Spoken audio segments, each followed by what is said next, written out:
Okay, excuse the fact that I look like a 5-year-old boy. So today we're going to be talking about the small changes and adjustments I made to my lifestyle and diet that helped me lose 5 kgs in literally a month. I remember it was towards the end of last year, it was spring, and I was like, girl, you better get your summer body ready. And then I started planning then, and then I lost 5 kgs, which is like freaking ridiculous. So I've done this like 2 times in my life where I've lost quite a large amount of weight in a short period of time. And I'm going to talk about both times because they're very different. Both ended up having different results. One a lot more sustainable than the other. And I feel like it's very important to talk about both sides of weight loss because you don't want to take the unhealthy route when there's a much healthier way of doing it. Let's get into it because I hate a freaking long intro. So the first time I lost a large amount of weight was probably my second year in high school. A very important backstory to this is that growing up, I never really ate. I was never someone who ate a lot. Not because I didn't have the appetite, I just never did it. In primary school, around grade 3, my mom was like, I'm not gonna make you lunches anymore. You're gonna have to make your own lunch. And I was like, I'm not doing that. So I stopped having my lunches at school. So I'll literally have breakfast, not have lunch, and only eat after school. So my body was used to spending literally a long period of time of not having food, which is bad, but okay. Because sometimes I wouldn't have breakfast. Sometimes I'll be rushing to school because I was always late. And then when I went to high school, it was boarding school and you have all your meals prepped. So all of a sudden, I was like eating 3 times a day.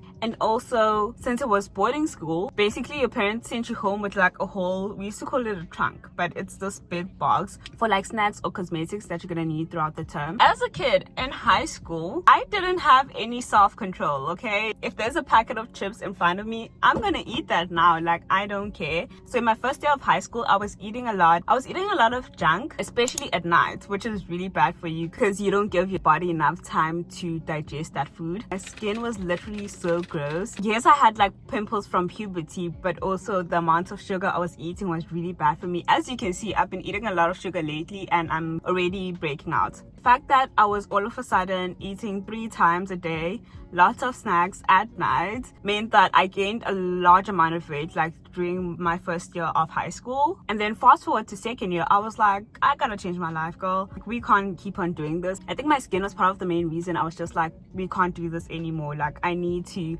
stop eating so much sugar, stop eating so much junk food, also lose weight, because that was the biggest I've been throughout my whole life. So the next year, this is grade 9, I'm just like, you know what? I'm changing my life. I need to lose some weight. I need to clear my skin. I need to be a hard ass baddie. And then I started doing research. And this was probably 2014. And this was peak diet culture. Literally every video, every article was like how to lose 10 kgs in 2 weeks, how to lose weight fast. And that information on how to lose weight at that time wasn't very healthy. There was a very toxic diet culture that was going on. I'm so glad now that there's so many creators that actually teach you how to lose weight in a healthy way. And there's so many like good articles about how to do it in a healthy way. Because the unhealthy way could be an easier route, but it's not sustainable in the long term. And as much as you can be like, oh, I'm gonna do the unhealthy route and then switch back so that I can sustain my weight. That's what I thought I could do, but it didn't work out that way. I started like restricting my diet. I was like, okay, if I want to lose weight, I need to consume less calories than what I actually burn in a day. The way I did this was, I think I cut my portion sizes. I remember just forcing myself to eat less and less and less. Instead of eating a whole plate of food, I would literally eat like probably like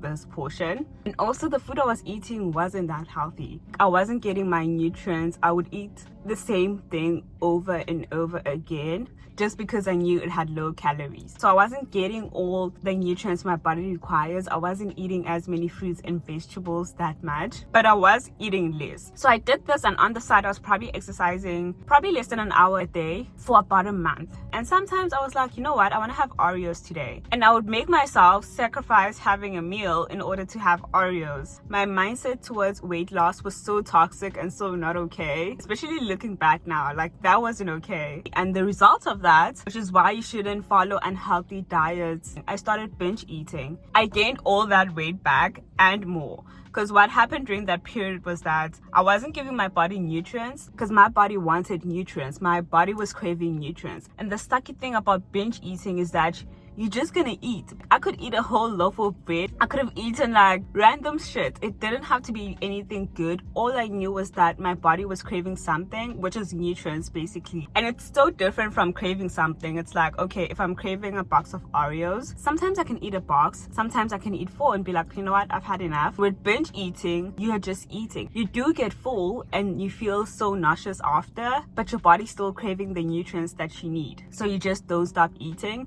So I would literally have days where I binge eat, and then tomorrow I'm like, I can't do this. I need to exercise, and basically punish myself for binge eating the day before, and then do that for a couple of days and then go back to binge eating. So unhealthy. You don't want to find yourself in that space, because literally binge eating messes with your mind. I will still exercise and everything. You know those videos that are like how to lose 10 kgs in 2 weeks?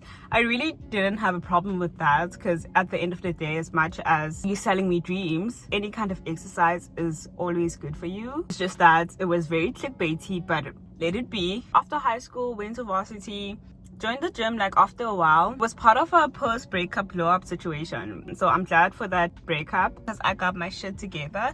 But I started going to the gym. I had no specific goals of like I want to lose weight or I want to gain muscle. I did want to grow my booty, so that was the only goal. But I was going just because I wanted to be healthy. And also by that time, which I'm so grateful for, I had no negative emotions towards food. So in the past, I think throughout high school, I would look at a carrot and look at an Oreo and be like, the carrot is good for me and the Oreo is bad for me, which is not true. It's simply a matter of how much you consume. A lot of a good thing can be bad for you. Like if I ate carrots all day long, I'll probably get sick and tired of carrots, and that would be bad for me. And same thing with Oreos. So I wasn't looking at food with like any negative energy. If I wanted to have an Oreo, I would have a freaking Oreo. If I accidentally ate a whole box of Oreos, I wouldn't beat myself up for it. Food was just what it is, not good or bad. It was just what it is, if you get what I'm saying. And it took a lot of hard work to get to that place. And once you're there, I swear to God, like everything becomes a lot easier. So yeah, I went to the gym throughout varsity, very consistent with it. The gym is literally my happy place. Like I'm so happy when I'm like blasting music, running on the treadmill, fighting men who are hoarding weights for no freaking reason, fighting the misogyny. It was just fun, and I think that's why I was consistent with it. I remember I joined a Pilates class at the gym, which is also so much fun, and I looked forward to it. And I think that's an important part of weight loss. Like find something that's fun for you, find something that's for you. If you feel like it's a drag, or if you feel like this is a chore, you're not going to be able to do it consistently. So if maybe going for a run is not your thing, that's totally fine. Like go for a hike, do something else. There's so many ways to exercise and have fun. Just find what works for you. Okay, so now let me get to what happened last year. I was like, I need to get my summer body on, but also again, throughout the past like 2 years, I haven't been eating as much as I would like. I usually skip out on breakfast, or I have like a late breakfast lunch situation and then only have dinner. But I told myself I want to eat more consistently and I want to nourish my body in order to speed up my metabolism, because I have a really slow metabolism, which makes sense because my body is always in starvation mode. If you don't eat as many times as you should, your body goes into starvation mode, and whatever food it gets, it wants to retain all of that fat and all of that energy because it's not sure when you're going to eat next. Think about it as you stay in a town where there's usually droughts. If you have a day when it rains, you're probably going to save up a lot of that water because you don't know when it's going to rain next. So you want to save up all of that water so that you can literally use for a rainy day. Well, not a rainy day, but a dry day. But if, let's say, you lived in a place where it rains every day, you won't see the need to be collecting water because you know, oh, it's gonna rain tomorrow, so I don't need to like save buckets of water. Same thing with your body. If your body doesn't know when you're gonna eat next, or it's not used to receiving food on a consistent basis, it starts to slow down the digesting of that food. But when your body's used to consistently getting food, your metabolism is faster because it's just like, I know I'm gonna eat in 2 hours because she always eats lunch. I really wanted to get to a point where I feed myself more and I feed myself good nutritious food so that my body is not ever in starvation mode. Because honestly, the goal is I don't want to be the kind of person who goes to Italy and they're like, oh, I can't have pasta, I can't have pizza, I need to have only salads and not have a good time because I'm scared to gain weight. Like, what kind of life is that? What kind of life is counting calories? That is so sad. I don't want to be that kind of person. I want to eat all the pasta and the pizza and the ice cream and the gelato and all the things, knowing that my body is going to digest that as it should. So steps I actually started to take was intuitive eating. If I'm hungry, I'm eating. Not necessarily eating 3 times a day. I know a lot of people are like, eat 6 times a day for your metabolism. Like, I'm not about that life. Do I look like the kind of person who can make meals 6 times a day? No. So if I'm hungry, I eat. Now I have a bit more of a schedule where I have a late-ish breakfast, I have lunch, and I have dinner, because that's when my body's hungry. I try not to eat past a certain time, especially like 8 p.m, because then your body's not gonna have time to digest that food. Now I literally listen to my body and I eat when I want to eat. And another thing that I've been doing is eating healthy food. I know, right? I know. Surprise, surprise. Literally eating my fruits and vegetables. That makes a mountain of a difference. I don't like vegetables that much, but I force myself to eat them when I can, because that's good for you. But the most important thing that I did, which helped me lose this amount of weight, is eating low calorie meals. So my meals were bigger. I was eating a lot more food than I was in the past, and I was eating a lot more consistently than in the past, but I was eating a lot of low calorie meals, which allowed me to basically burn a lot more calories than what I was consuming. Even though the portion sizes were bigger, if I'm craving pasta that day, I'll literally Google search low calorie pasta options. I did everything that's possible to reduce the calories in my food instead of reducing the portion to get where I am. And a lot of low calorie things are, of course, fruits and vegetables.